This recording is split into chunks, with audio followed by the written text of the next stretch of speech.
हमारा मन इधर से उधर भटकता रहता है और किसी भी काम में मन नहीं लगता। तो ये कहानियाँ गौतम बुद्ध की कहानियाँ हैं जिन्होंने लाखों लोगों को रास्ता दिखाया। ये बात उस समय की है जब महात्मा बुद्ध अपने शिष्यों के साथ एक दूसरे गांव में प्रवचन देने जा रहे थे। एक बार की बात है, गर्मी का समय था, बहुत तेज कड़ाके की धूप निकली हुई थी। महात्मा बुद्ध और उनके शिष्य किसी गांव में प्रवचन देने जा रहे थे। उन सभी शिष्यों का गर्मी से हाल बेहाल हो रखा था और वो सभी चलते चलते बहुत थक गए थे। महात्मा बुद्ध के प्रिय शिष्य आनंद भी उनके साथ थे।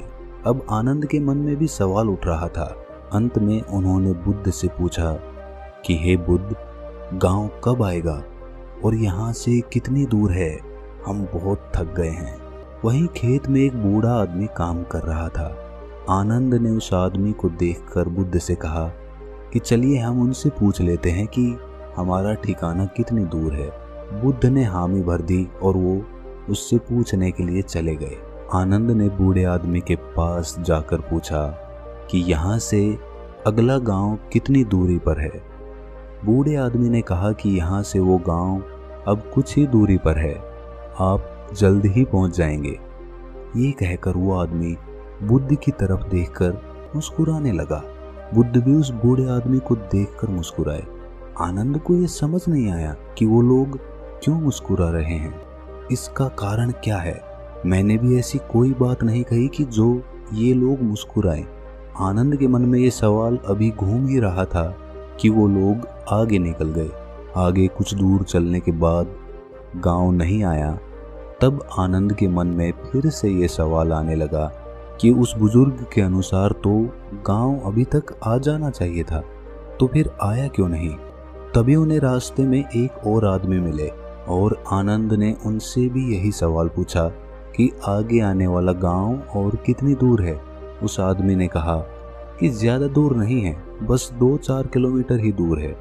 ये सुनकर आनंद ने मन ही मन सोचा कि बस अब तो पहुंच ही जाएंगे, पास में ही है। और फिर तभी दोबारा महात्मा बुद्ध रास्ते में मिले उस आदमी को देखकर थोड़ा सा मुस्कुराए और वो आदमी भी गौतम बुद्ध को देखकर मुस्कुराने लगा। अब फिर से आनंद के दिमाग में सवाल उठने लगा कि आखिर दोनों के आपस में मुस्कुराने का क्या राज है।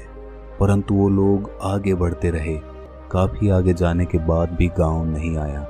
अब आनंद ने एक बूढ़ी माँ से फिर पूछा कि गांव कितनी दूर है अम्मा।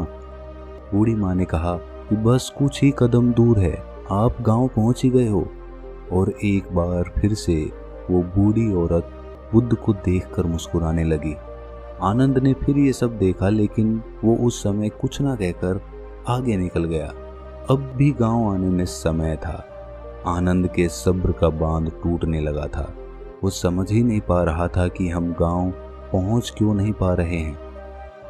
वो रास्ते में रुक गया और कंधे पर रखे सामान को क्रोध में आकर फेंक देता है और अंत में महात्मा बुद्ध से कहता है कि वैसे तो आपने कहा है कि बेकार के प्रश्न नहीं करने चाहिए, लेकिन फिर भी मेरे मन में काफ़ी देर से एक सवाल परेशान कर रहा है, कृपया करके आप मुझे उत्तर दें। बुद्ध ने कहा, पूछो क्या पूछना है। आनंद पूछता है कि हम जिससे भी रास्ता पूछ रहे हैं वो हमें बस थोड़ी दूर कहकर आगे बढ़ाए जा रहा है और आप कभी उन्हें देखकर मुस्कुराते हैं तो कभी उन्हें देखकर हंसते हैं। इस चीज़ को कृपया करके मुझे समझाइए और ये भी बताइए कि कहीं हम गलत रास्ते पर तो नहीं चल रहे, तभी तो गांव नहीं आया इतनी देर से।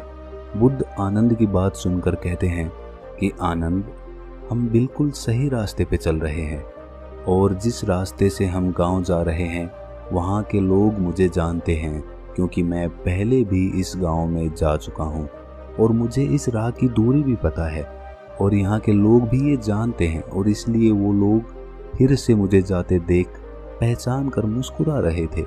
और जिस तरह हम लोग उन लोगों को लक्ष्य प्राप्ति के लिए प्रवचन देते हैं, उपदेश देते हैं, उसी तरह वो भी हमें हमारी मंजिल की ओर निरंतर बढ़ते रहने के लिए एक राह देते हैं ताकि हम अपनी मंजिल तक पहुंच सके।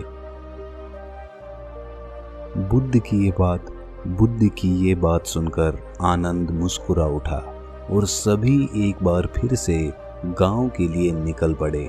और कुछ समय बाद ये लोग वहाँ पहुँच भी गए।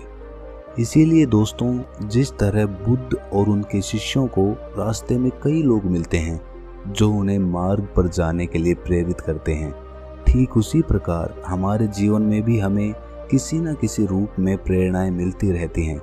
बस फर्क ये है कि हम उसे पहचान नहीं पाते हैं। हमेशा याद रखो कि जीवन में आगे बढ़ने के लिए अवसर हर किसी को मिलता है।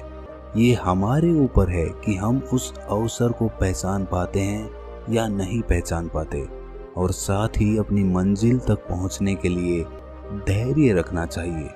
बेशक उसे मिलने में वक्त लग सकता है, थोड़ी कठिनाई हो सकती है, लेकिन निरंतर चलते रहने से एक ना एक दिन हमें मंजिल जरूर मिलेगी। धैर्य और शांति, यही सफलता की सबसे बड़ी कुंजी होती है। हमारा मन